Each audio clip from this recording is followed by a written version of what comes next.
Welcome to డీసాట్. ఈ వీడియోలో మనం సెప్టెంబర్ 2024కి సంబంధించినటువంటి ఇంటర్నేషనల్ కరెంట్ అఫైర్స్ని డిస్కస్ చేసుకోబోతున్నాం. ఈ మాసంలో జరిగినటువంటి అంతర్జాతీయ అంశాలు డిస్కస్ చేద్దాం. Let us start.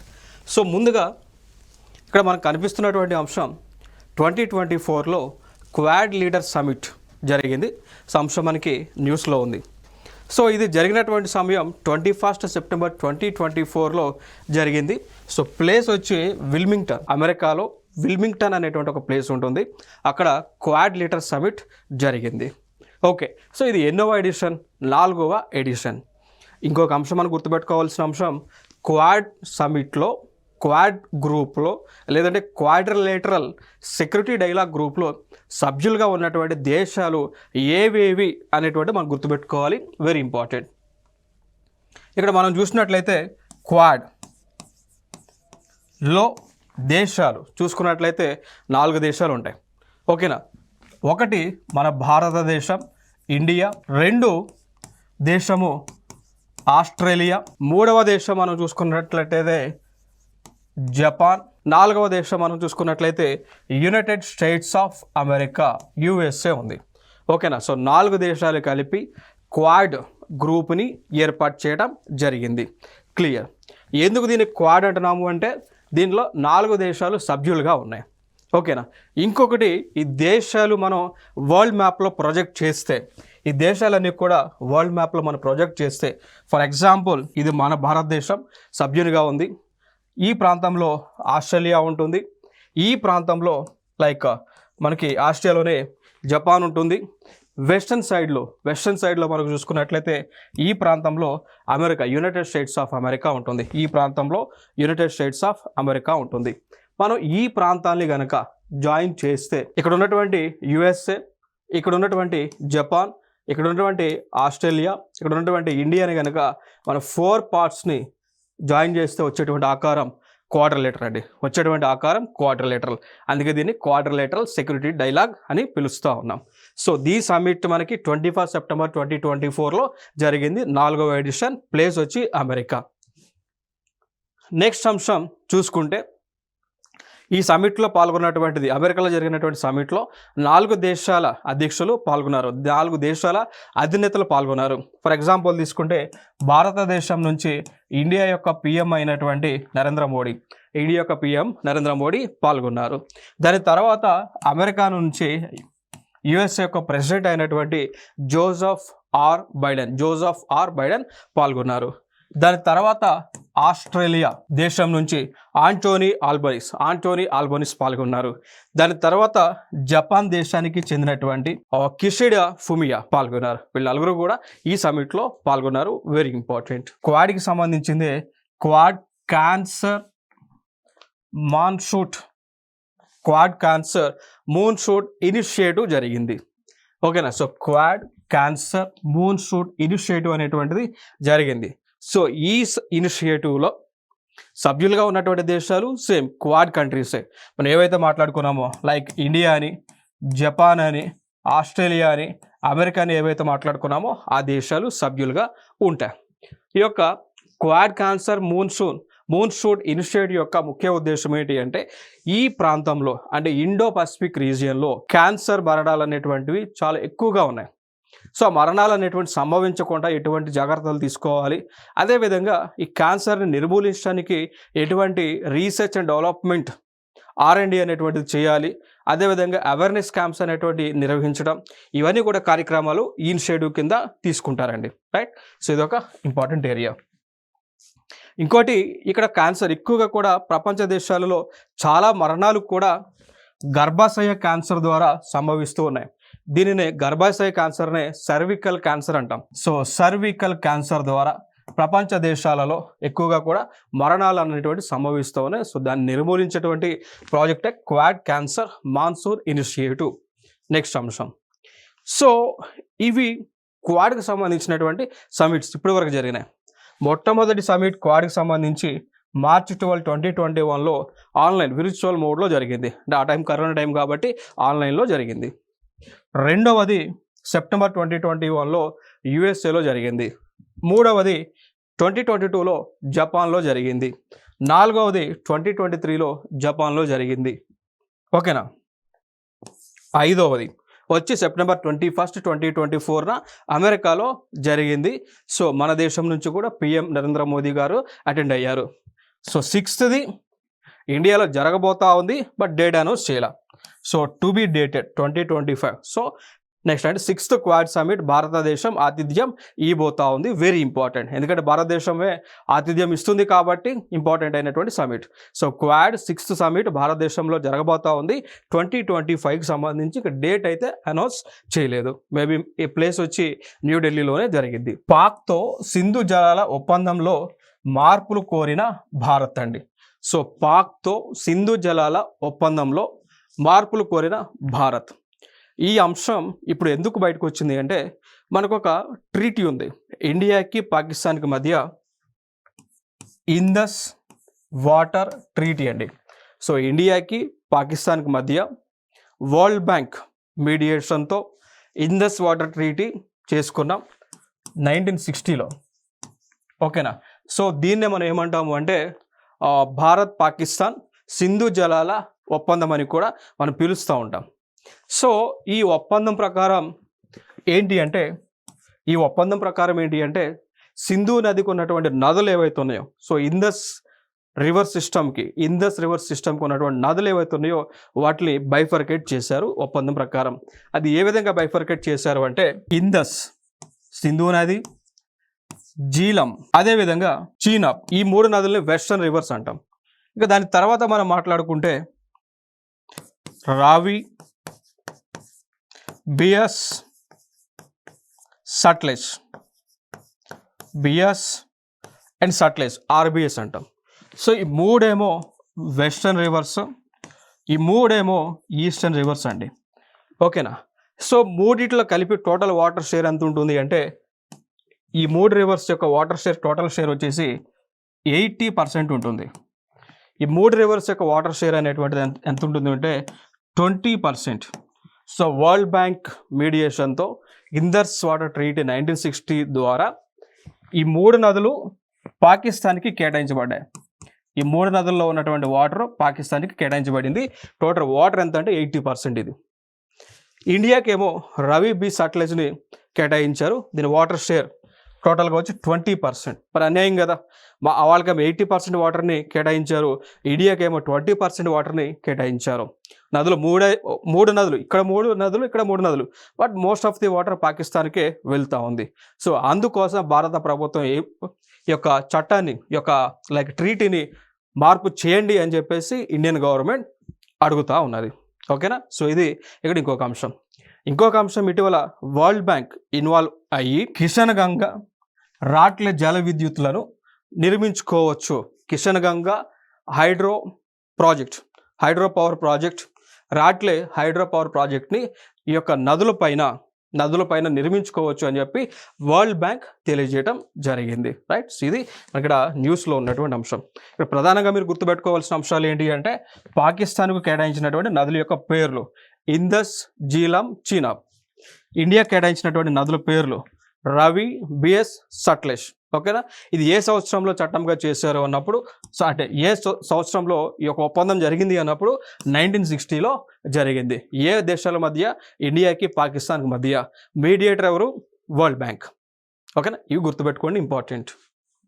నెక్స్ట్ అంశం చూడవచ్చు, ఇదే మనకి డ్యామ్స్ అక్కడ. సో కామన్వెల్త్ గేమ్స్ జరగబోతా ఉన్నాయి. ఎప్పుడు? 2026లో జరగబోతూ ఉన్నాయి.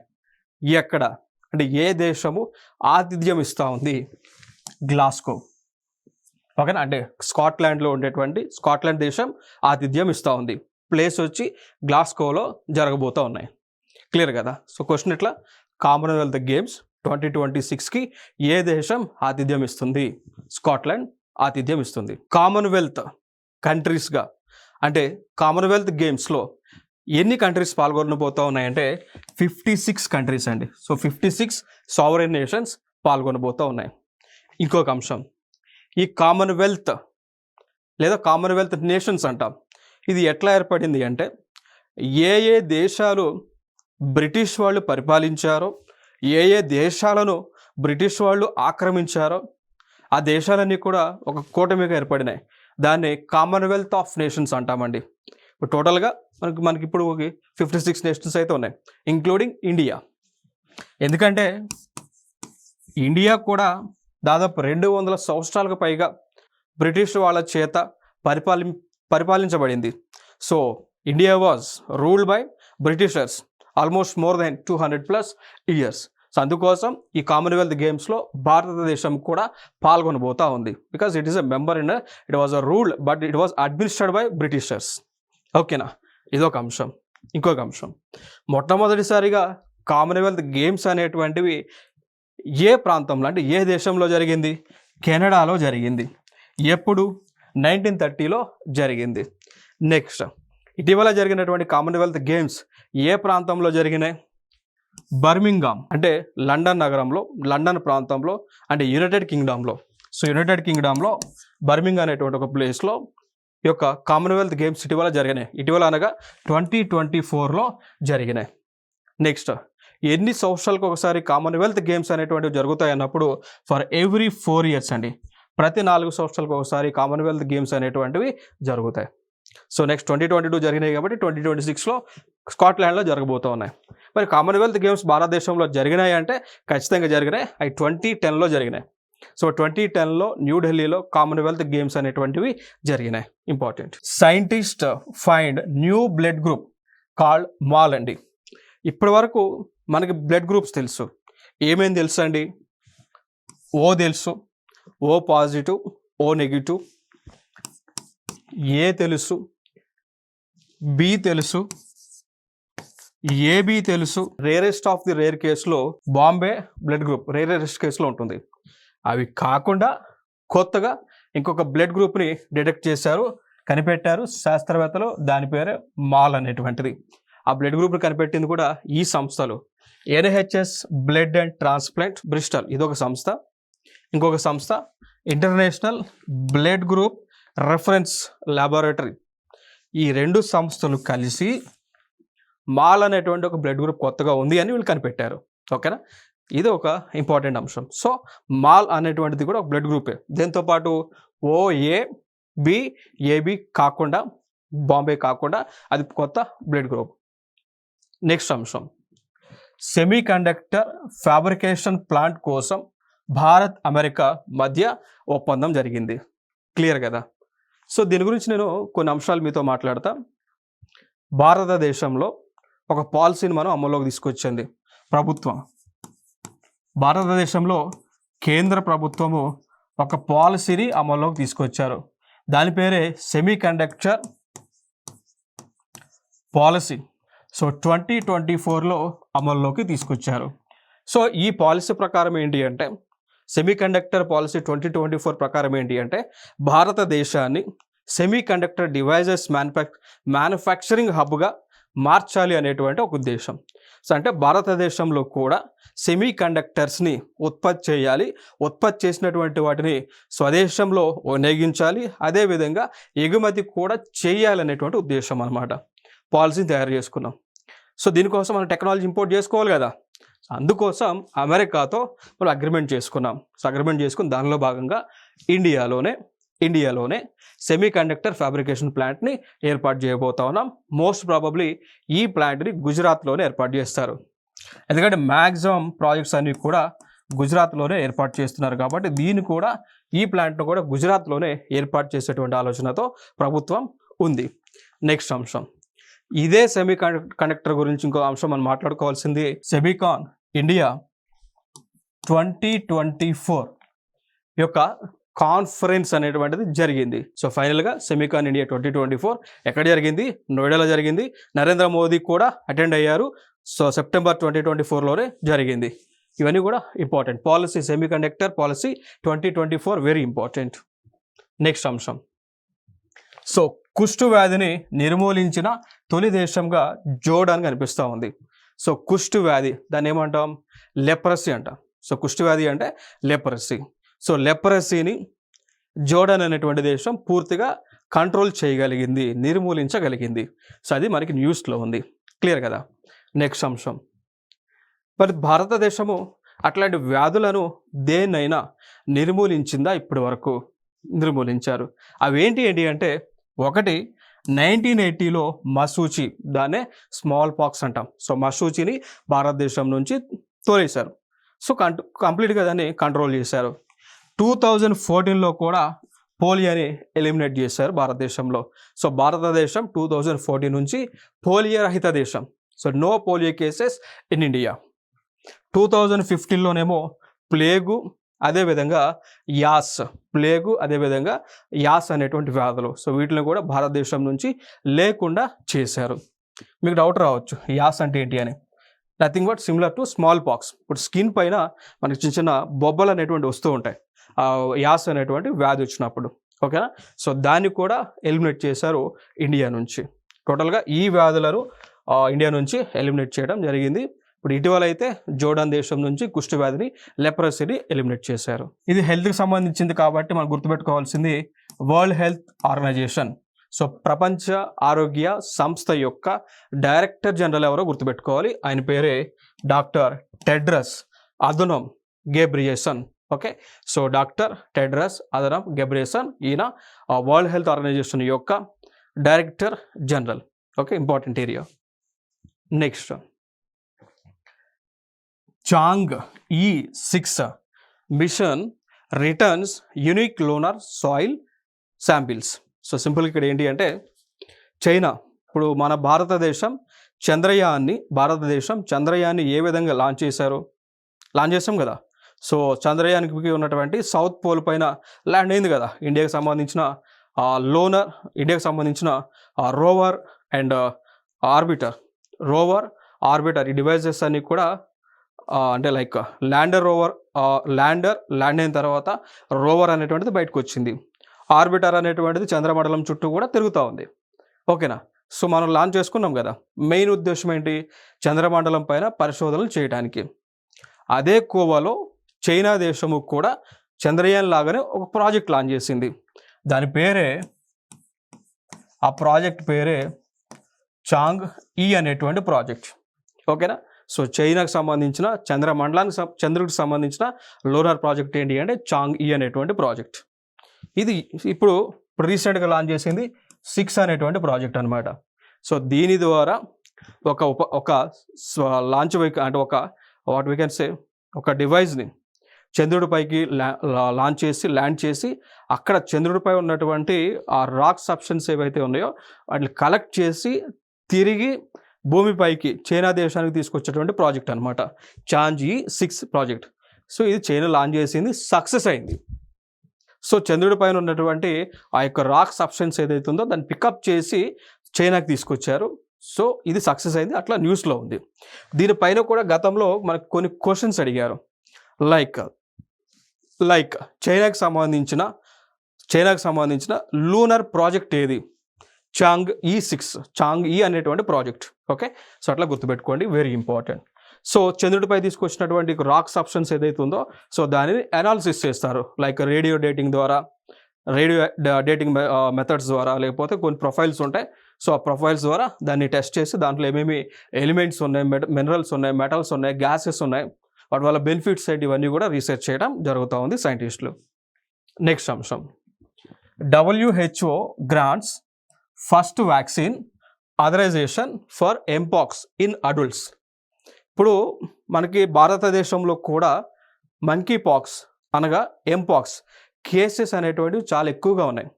లైక్ కేరళలో మనం చూసాం, మొట్టమొదటి కేసు భారతదేశంలో ఎంపాక్స్ సంబంధించి కేరళలో నమోదైంది, మరణం కూడా సంభవించింది. అట్లా వివిధ దేశాల్లో చాలా ఎక్కువ కూడా స్ప్రెడ్ అవుతుంది ఎంపాక్స్. ఈవెన్ సౌత్ ఆఫ్రికాలో మనం చూసినా కానీ ఎంపాక్స్ వ్యాధి చాలా ఎక్కువగా కూడా స్ప్రెడ్ అవుతూ ఉంది. సో దానికి సంబంధించి అది స్ప్రెడ్ అవుతుంది కాబట్టి, ఎంపాక్స్ వైరస్ కాబట్టి కంట్రోల్ చేయడానికి వ్యాక్సిన్స్ కూడా కావాలి కాబట్టి, సో ఆ వ్యాక్సిన్కి సంబంధించినటువంటి లైసెన్స్ని WHO వాళ్ళు అప్రూవ్ చేశారు. ఆ కంపెనీ అప్రూవ్ పొందినటువంటి కంపెనీ పేరు వచ్చేసి బవేరియన్ నార్డిక్ AS అనేటువంటి కంపెనీ. సో ఫైనల్గా ఎంపాక్స్కి సంబంధించినటువంటి పెద్దలకు ఇచ్చేటువంటి మొట్టమొదటి వ్యాక్సిన్ని WHO వాళ్ళు ఆమోదం తెలిపి ఆ వ్యాక్సిన్ని ఉత్పత్తి చేసేటువంటి రైట్స్ని, హక్కులని, పూర్తి హక్కులని బవేరియన్ నార్డిక్ ఏఎస్ అనేటువంటి సంస్థకు కేటాయించారు. ఓకే, సో ఇది ఇక్కడ important area. Next same WHO యొక్క డైరెక్టర్ జనరల్ ఎవరన్నప్పుడు Tedros Adhanom Ghebreyesus. Okay, so ఈ అంశాలు గుర్తుపెట్టుకోండి, వెరీ ఇంపార్టెంట్. నెక్స్ట్ మొన్న రీసెంట్గా జరిగినటువంటి ఎగ్జామ్లో వచ్చినటువంటి క్వశ్చన్ ఏంటి అంటే ఎంపాక్స్ మొట్టమొదటి కేసు భారతదేశంలో ఏ రాష్ట్రంలో నమోదైంది? కేరళ రాష్ట్రంలో నమోదైంది. ఓకేనా. So next US announces semi conductor partnership with India. ఓకేనా, మనం మాట్లాడుకున్నాం కదా సెమీకాన్ ఇండియా 2024 గ్రేటర్ నోయిడాలో. సో గ్రేటర్ నోయిడాలో అంటే లైక్ ఢిల్లీ యొక్క నేషనల్ క్యాపిటల్ రీజన్ నోయిడా కానీ గుర్గాం కానీ, సో నేషనల్ క్యాపిటల్ రీజన్ ప్రాంతాలు. ఓకేనా, సో అక్కడ ఈ గ్రేటర్ నోయిడాలో సెమీకాన్ ఇండియా 2024 సెషన్ అనేటువంటిది జరిగింది. ప్రైమ్ మినిస్టర్ అటెండ్ అయ్యారు. జరిగినటువంటి టైం కూడా సెప్టెంబర్ 11 అండి, 2024, రైట్. సో ఇవి ఇంపార్టెంట్. సెమీకాన్ ఇండియా 2024 యొక్క ముఖ్య ఉద్దేశం ఏంటి అంటే భారతదేశాన్ని సెమీ కండక్టర్ రంగంలో అగ్రస్థానంలో నిలబెట్టడం ముఖ్య ఉద్దేశం అండి. సో భారతదేశంలోనే సెమీ కండక్టర్స్ తయారు చేయడం, వాటిని ఎలక్ట్రానిక్ అండ్ ఎలక్ట్రికల్ డివైజెస్లో ఇన్స్టాల్ చేయడం చేసి ఆ ప్రొడక్ట్స్ని అసెంబుల్ చేసుకొని మనం వాడుకున్నంత వాడుకొని వివిధ దేశాలకు ఎక్స్పోర్ట్ చేసేటువంటి ఉద్దేశం. ఓకేనా, సో ఇది మెయిన్ ఎజెండా. నెక్స్ట్ అంశం world's first nuclear clock. So ఎవరు డెవలప్ చేశారు? TU వియన్నా దేశానికి చెందినటువంటిది, US వాళ్ళకి చెందినటువంటి NIST అంటే నేషనల్ ఇన్స్టిట్యూట్ ఫర్ స్టాండర్డ్స్. ఓకేనా, so technology, standards and technology, national institute for standards and technology NIST USA చెందినటువంటి వారు డెవలప్ చేయడం జరిగింది. ఓకే, క్లియర్ ఇక్కడ వరకు. నెక్స్ట్ అంశం అంటే లైక్ ఈ యొక్క ప్రపంచపు మొట్టమొదటి న్యూక్లియర్ క్లాక్ వల్ల కలిగేటువంటి లాభాలు ఏంటి చూస్తే ఏంటి అంటే పేర్లోనే ఉంది కదా క్లాక్ అన్నాం, దాంట్లో వాడే మెటీరియల్ ఏంటి? Nuclear material. సో దీనివల్ల బెనిఫిట్స్ ఏంటి అంటే టైం అనేటువంటిది యాక్యురేట్గా హై ప్రెసిషన్తో ఇస్తుందన్నమాట. ఓకేనా, ఇప్పుడు మనకి ఈ ఉన్నటువంటి క్లాక్ కొన్ని సందర్భాల్లో స్పీడ్గా తిరిగిద్ది, కొన్ని సందర్భాల్లో స్లోగా తిరిగిద్ది. కొన్ని క్లాక్స్ ఏమవుతాయి టైం ఒక 5 minutes అడ్వాన్స్లోకి మారుతాయి లేదా డిలే అవుతుంటాయి, అంటే టైం యాక్యురేట్గా ఉండదు. బట్ ఈ న్యూక్లియర్ క్లాక్లో టైం ఎప్పటికీ కూడా ఒకేలాగా ఉంటుంది. ఎందుకు అంటే ఈ క్లాక్లో వాడేటువంటి న్యూక్లియర్ మెటీరియల్ ఏదైతుందో ఆ న్యూక్లియర్ మెటీరియల్లో ఉన్నటువంటి ఆటమ్స్, అణువులు అంటాం. సో న్యూక్లియర్ మెటీరియల్లో ఉండేటువంటి ఆటమ్స్, అణువులలో వైబ్రేషన్ వస్తూ ఉంటుందండి. So to and fro motion ఉంటుంది, వైబ్రేషన్స్ వస్తాయి. ఆ వైబ్రేషన్స్ ఎప్పటికీ కూడా సేమ్ టైమ్ ఆఫ్ ఇంటర్వెల్లో వైబ్రేట్ అవుతూ ఉంటాయి. సో ఆ వైబ్రేషన్ ప్రకారమే ఈ క్లాక్ ముళ్ళు చేంజ్ అవుతూ ఉంటుంది. సో అటమ్స్లో వైబ్రేషన్స్ అని ఎప్పుడు కూడా కాన్స్టెంట్గా సేమ్గా ఉంటాయి కాబట్టి టైం చూపించేది కూడా ఎప్పటికీ కూడా సేమ్గానే ఉంటుంది. ఓకేనా, సో అది అడ్వాంటేజ్ ఇక్కడ. సో అందుకే ఈ న్యూక్లియర్ క్లాక్స్ అనేటువంటి చాలా ఇంపార్టెంట్. సో వీటినే మనకి ఇప్పుడు లైక్ స్పేస్ స్టేషన్స్లో, రాకెట్స్కి, రైల్వేస్కి కూడా వాడబోతూ ఉన్నారు. ఇప్పుడు ఆల్రెడీ మన భారతదేశంలో అయితే సీజియం క్లాక్స్ ఉన్నాయి. భారతదేశంలో సీజియం లైక్ మనకి CS అంటాం, CS. ఓకే CS, ఓకేనా, సీజియం క్లాక్స్ అంటాం. భారతదేశంలో ఆల్రెడీ మనం ఉపయోగిస్తూ ఉన్నాం. అదేవిధంగా ఈ మనకి ఏదైతే space stations like what we can say మనకి ఇటీవల నావిక్ అనేటువంటి వ్యవస్థను లాంచ్ చేసుకున్నామో దానిలో కూడా సీజియం క్లాక్స్ ఇన్స్టాల్ చేశారు. మన దగ్గర ఆల్రెడీ టెక్నాలజీ ఉంది, బట్ ఇది న్యూక్లియర్ మెటీరియల్తో డెవలప్ చేసిన టెక్నాలజీ. నెక్స్ట్ అంశం Apple loses court battle with European union. So must pay 13 billion euros in taxes అండి. ఇక్కడికి సింపుల్గా ఏం లేదు. అమెరికాకి చెందినటువంటి యాపిల్ కంపెనీ ఉంది. వాళ్ళు ఐర్లాండ్ అనేటువంటి దేశంలో వ్యాపారం చేస్తూ ఉన్నారు. సో అమెరికన్ కంపెనీ ఐర్లాండ్లో వ్యాపారం చేస్తూ ఉంది. సో అమెరికన్ కంపెనీ యొక్క యాపిల్ కంపెనీ యొక్క హెడ్ క్వార్టర్ అమెరికాలో ఉంటుంది. సో వాళ్ళు ఏమన్నారంటే మా హెడ్ క్వార్టర్ అనేటువంటిది అమెరికాలో ఉంది కాబట్టి మేము ఐర్లాండ్ దేశంలో వ్యాపారం చేసినప్పటికీ కూడా ఆ ట్యాక్సెస్ అనేటువంటిది అమెరికాకే చెల్లిస్తాము అని వాళ్ళు స్పష్టం చేశారు. వెంటనే ఐర్లాండ్, ఇది యూరోపియన్ యూనియన్లో వన్ ఆఫ్ ది కంట్రీ కదా, వాళ్ళు వాళ్ళ కోర్టుకు వేసుకున్నారు, యూరోపియన్ యూనియన్ కోర్టుకు వేసుకున్నారు. సో ఫైనల్గా జడ్జిమెంట్ ఏమొచ్చింది అంటే, కంపెనీ యొక్క హెడ్ క్వార్టర్ అమెరికాలో ఉన్నప్పటికీ కూడా బిజినెస్ కార్యక్రమాలన్నీ కూడా ఐర్లాండ్లో జరిగినాయి కాబట్టి, బిజినెస్ అంతా ఐర్లాండ్లోనే మీరు చేశారు కాబట్టి ఖచ్చితంగా ఆ ట్యాక్సెస్ అనేటువంటిది ఐర్లాండ్ దేశానికి చెల్లించాలి అని వీళ్ళు కోర్టు జడ్జిమెంట్ ఇచ్చారు. సో అందుకోసం యాపిల్ కంపెనీ ఈ 13 బిలియన్ యూరోస్ ఐర్లాండ్ దేశానికి ట్యాక్స్ రూపంలో చెల్లించాల్సిందే. చెల్లించకపోతే యాపిల్ కంపెనీని అక్కడ నుంచి పంపిస్తారు. సో ఇది ఇక్కడ రూల్, జడ్జిమెంట్. నెక్స్ట్ ఇంకొక అంశం, North Korea's nuclear weapons program అండి. ఇది ఎందుకు న్యూస్లో ఉంది అంటే, ప్రస్తుతము ఈ నార్త్ కొరియా యొక్క ప్రెసిడెంట్ ఎవరైతే ఉన్నారో ఆయన పేరు కిమ్ జాంగ్ ఉన్. సో ఈయన ఏమన్నారు అంటే, న్యూక్లియర్ వెపన్స్ కలిగి ఉండటం అనేటువంటిది నార్త్ కొరియా దేశం యొక్క హక్కు, దీన్ని మేము రాజ్యాంగంలో ఒక చట్టంగా చేస్తూ ఉన్నాం. అంటే మా దేశం యొక్క రాజ్యాంగం, కాన్స్టిట్యూషన్లో ఇది మేము ఒక ఆర్టికల్ ద్వారా రూపంలో పెట్టి దీన్ని అఫీషియల్గా మేము రికగ్నైజ్ చేస్తున్నామని స్టేట్మెంట్ ఇచ్చారు. ఓకేనా. సో అది ఇన్ జనరల్గా ప్రపంచంలో ఉన్నటువంటి treaties like comprehensive test ban treaties, CTBT treaties ఉంటాయి. సో ఇట్లా ట్రీటీస్ ప్రకారం ఏంటి అంటే, న్యూక్లియర్ వెపన్స్ అఫీషియల్గా వాళ్ళు లైక్ మ్యానుఫ్యాక్చరింగ్ చేయకూడదు ఈ రూల్స్ ప్రకారం. బట్ ఇక్కడ ఈ నార్త్ కొరియా ప్రెసిడెంట్ ఏమన్నాడు, మేము అఫీషియల్గా తయారు చేస్తాం, ఎవరైనా చేయాలని కూడా చేసుకోండి, we don't care about it అని చెప్పేసి ఆయన అఫీషియల్గా స్టేట్మెంట్ ఇచ్చారు. అట్లా ఇది మనకి న్యూస్లో ఉంది. ఓకే. నెక్స్ట్, ఈవెన్ మన ఇండియాలో కూడా న్యూక్లియర్ వెపన్స్ అనేటువంటివి ఇండియాలో కూడా మన దగ్గర ఆల్రెడీ కలిగి ఉన్నాం. పాకిస్తాన్ దగ్గర ఉన్నాయి, చైనా దగ్గర ఉంది, రష్యా దగ్గర ఉంది, అమెరికా దగ్గర ఉన్నాయి. సో అట్లా మనం కూడా India also nuclear powered state. But మనం ఇండియన్ కాన్స్టిట్యూషన్లో న్యూక్లియర్ వెపన్స్ తయారు చేయడం మా హక్కు అని మనం పెట్టుకోలేదు, బట్ నార్త్ కొరియా వాళ్ళు పెట్టారు. కరెంట్ అఫైర్స్ ఇంకా నెక్స్ట్ వీడియోలో మరికొన్ని అంశాలతో మీ ముందుకు రావడం జరుగుతుంది. Now signing off, this is Ishwar. Thank you.